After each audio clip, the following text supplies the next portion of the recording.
귀한 하루 주셨습니다. 할렐루야 샬롬 인사하십니다. 할렐루야 샬롬 샬롬 샬롬 샬롬 샬롬. 하나님 사랑합니다. 여러분 주 안에서 사랑합니다. 오늘 욥기 40장 1절에서 14절에 욥이 나는 미쳐나오니 하고 대답합니다. 4절에 나는 비쳐나오니 무엇이라 주께 대답하리까 손으로 내 입을 가릴 뿐이로이다. 내가 한 번 말하여서 이제 다시는 더 대답하지 않겠다. 여호와께서 폭풍 가운데 욥에게 말씀하시죠. 대장 붙여는 허리를 묶고 내가 네게 묻겠으니 네게 대답할지니라. 내가 나의 공의를 부인하려느냐, 내 의의를 세우려고 나를 악하다 하겠느냐. 절대 그럴 수 없죠. 내가 하나님처럼 능력이 있니 하나님처럼 총명소리를 내겠느냐. 이제는 위엄과 존귀로 단장하며 영광과 영화를 입을지니라. 하나님의 영광과 영화를 입게 해주시면 못할 게 없겠죠. 이제 너 그렇게 할 테니 너 화내지 말고 넘치는 노를 비우고 교만한 자를 발견해서 모두 낮춰라. 교만한 자를 발견해 낮아지게 하고 악인을 그들의 처소에서 짓밟아라. 그들을 함께 진토에 묻어버리고 그의 얼굴을 싸서 은밀한 곳에 둘지니라. 그리하면 내 오른손이 너를 구원할 수 있다고 내가 인정하겠다. 악한 사람들을 이제 다 밟아버려라라고 이렇게 말씀하십니다. 결국은 하나님께서 능력과 힘을 주시겠다라는 그런 대답이죠. 네가 어떻게 나보다 공의롭다고 내 의를 세워서 나를 악하다고 할 수 있겠느냐. 절대 그럴 수 없는 거죠. 40장 8절에 이렇게 말씀하죠. 욥기 17장 2절에 보니 나의 정당함을 물리치신 하나님 나의 영혼을 괴롭게 하신 전능자의 사심을 두고 맹세하노니 그랬어요. 32장 2절에는 욥이 하나님보다 자기가 의롭다 하며 잘못된 거죠.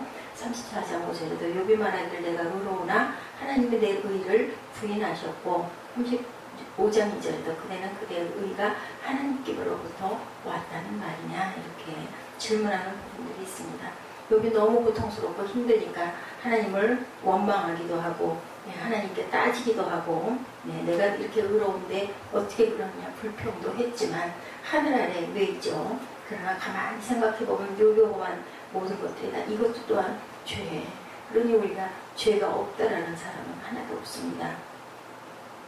교만하여 징계받은 자들이 많죠. 일단 천사장 50%부터 시작해서 아담과 하와도 마찬가지고요. 또한 그 히스기야 왕도 마음이 교만하여 그 받은 은혜를 보답하지 아니함으로 나의 생명을 15년을 연장을 해줬는데 결국은 그 후반부에 좋지가 않았죠. 느부갓네살, 헤롯 그죠 많습니다. 이렇게 악인, 율법을 바른 자, 여호와를 경외하지 않는 자들을 악인이라고 말씀하고 있어요. 에레미야 2장 19절에도 나를 경외하면 없는 것이 악이다. 시편 119편 53절에도 주의 율법을 버린 악인들. 느헤미야 1장 7절에도 주를 향하여 크게 악을 향하여 계명과 율례와 규례를 지키지 아니하였나이다. 악인이 받는 형벌들 많죠. 말라기 3장 18절에서 4장 1절에 보라 용광로 불같은 날이 이르르니 교만한 자와 악을 행하는 자는 다 지푸라기 같을 것이요. 마태복음 13장 49절에서 50절 의인 중에서 악인을 갈라내어 풀무불에 던져 넣으리니 거기서 울며 이를 알리라. 사망밖에 남은 게 없습니다. 영벌 두 가지 중에 딱 하나죠. 중간은 없다는 거죠. 영생 아니면 영벌입니다. 우리가 크리스찬들이 자칫 잘못하면 예수 믿으면 복 받는다라고 얘기하지만 복을 받는 그것은 기복이죠. 예수 믿고 그렇게 살면 복을 받는다. 이것이 아주 가장 귀한 포인트입니다. 그렇게 살아낸다라는 게 어렵기 때문에 우리가 평생을 두고 그렇게 살려고 쓰고 몸부림치고 가고 있죠. 그런 것 같아요. 아이들도 부모 말에 순종 잘하고 말 잘 듣고 하는 대로 또박또박 하는 아이들이 이뻐요. 근데 머리가 좀 있고 꾀가 좀 있는 아이들은 어때요? 자기대로 자기 마음대로 하다가 사고가 나는 경우도 많고 결국은 코를 다치는 경우도 많은데 부모 입장에서 볼 때는 너 참고가 아주 고소하다 잘했다 이렇게 하게 되는 거죠. 그래서 우리는 조금 부족해도 그죠? 조금 어리석어 보여도 그저 하라는 대로 네 아멘 아멘 하는 게 하나님 보시기에 이쁠 것 같아요. 모세도 하나님의 보심을 받았을 때 엄청나게 많은 사양을 했죠. 결국은 나중에 하나님께서 진노하시기까지 했습니다. 하나님이 하시는 일이 마음에 안 들어서 출애굽기를 보니 3장 11절에 모세가 하나님께 고하되 내가 누구간데 바로에게 감히 이스라엘 자손을 애굽에서 어떻게 인도해낼 수가 있습니까? 우리가 너무 잘 아는 말씀, 나는 정말 둔하고 나는 말할 줄도 모르고 그리고 나는 권위도 부족하고 그리고 입이 뻣뻣하고 말재주도 없고 그리고 또한 보낼 만은 보내소서 하고 계속 출애굽기에서 장마다 토를 답니다. 4장 14절에 13절에 모세가 그러듯 주여 보낼 만한 자를 보내소서. 5장 23절에 내가 바로에게 와서 주의 이름으로 말한 것부터 그가 이 백성을 더 학대하고 주께서도 주의 백성을 구원치 아니하시니다.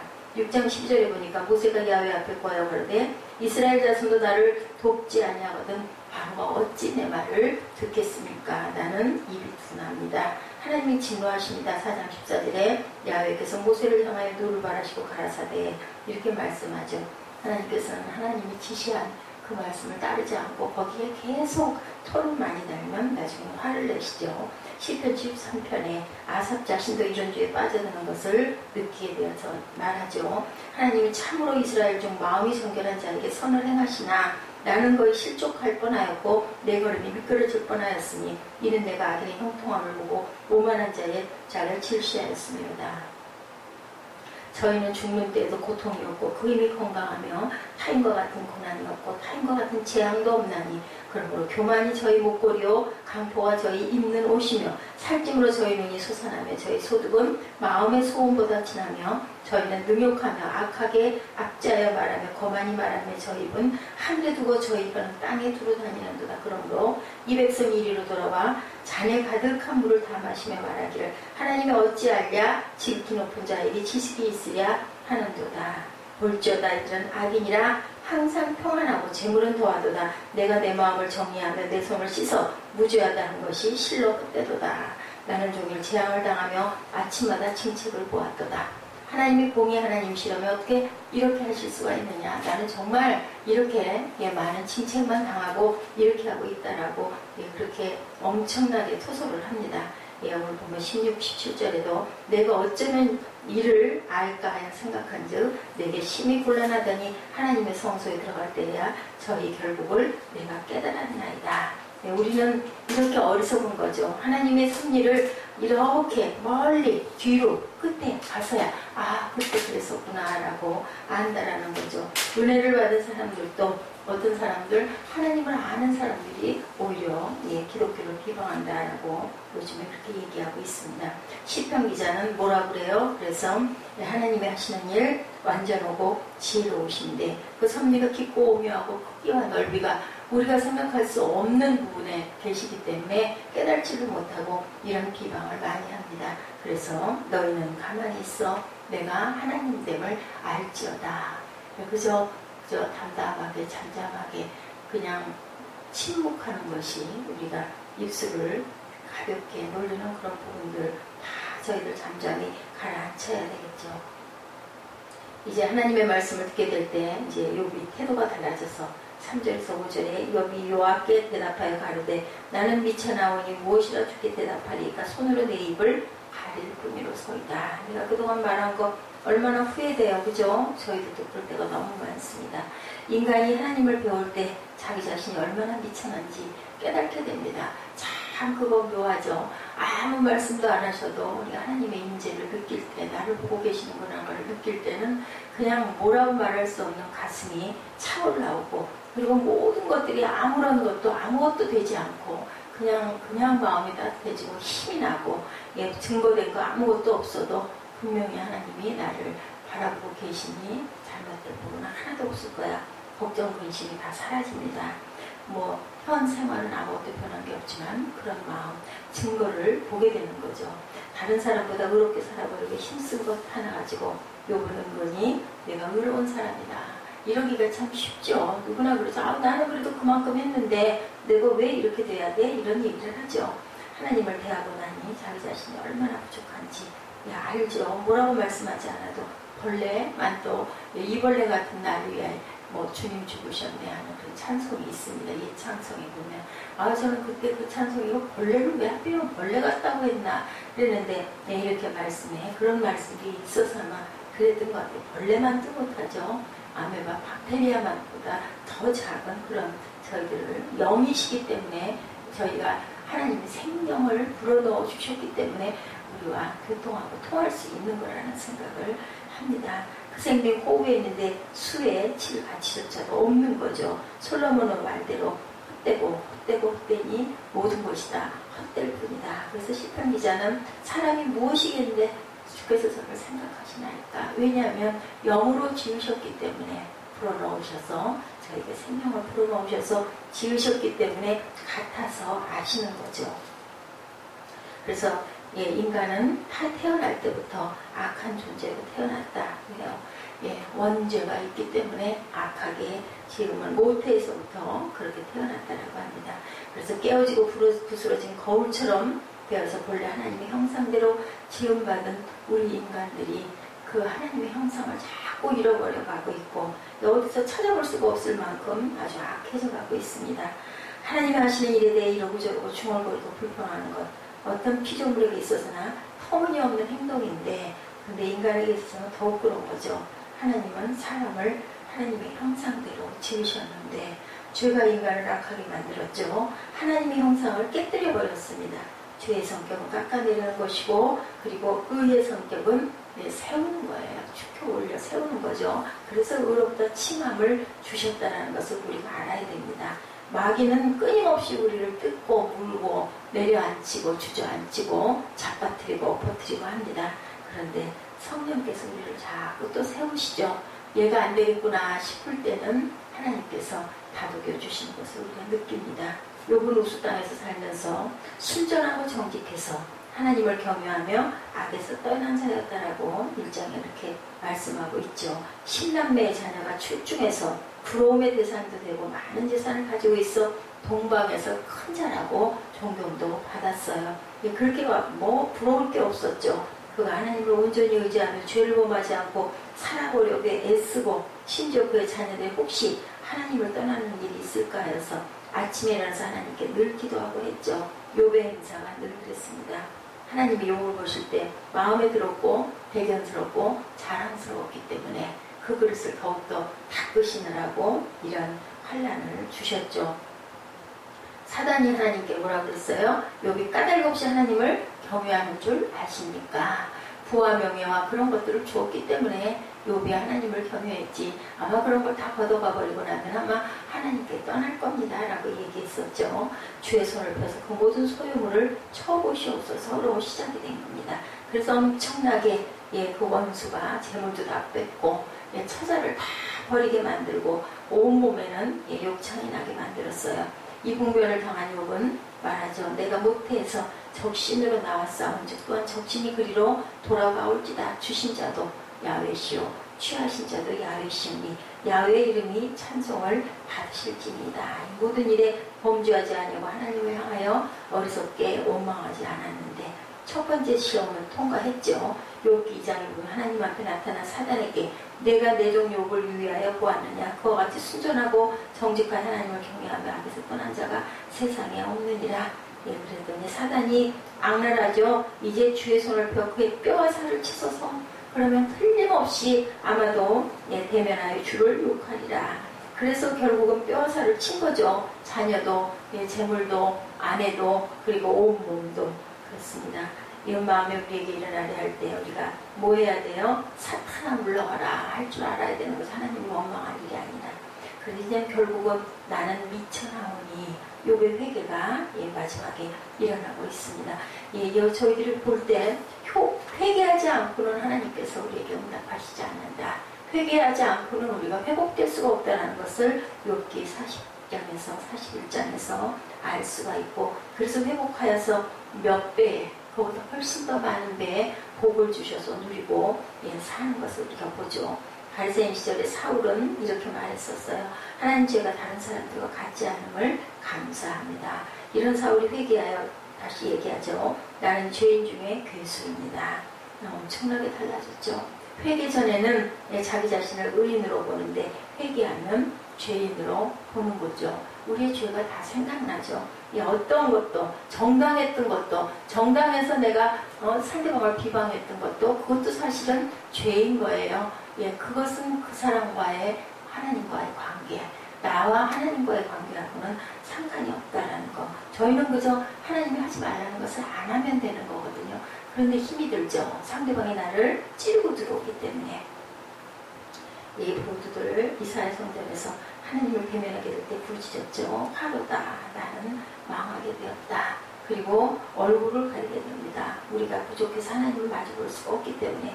잠언에도 야훼를 경외하는 것이 지식의 근본이라. 전도서 기자는 마지막 이런 말을 결론을 내죠.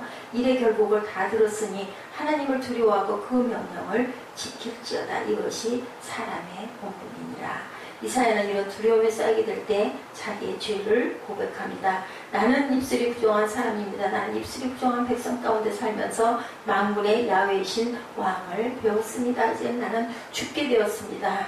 그랬을 때 괜찮다라고 얘기하죠. 그리고 어떻게 해요? 스랍들이 그거 불화로에서 구운 젓가락을 갖다가 이사야 입술을 지져줍니다. 그게 뭘까요? 그게 이제는 성결하게 되었다 하는 모든 더러운 것들이 다 깨끗하게 되었다는 거죠.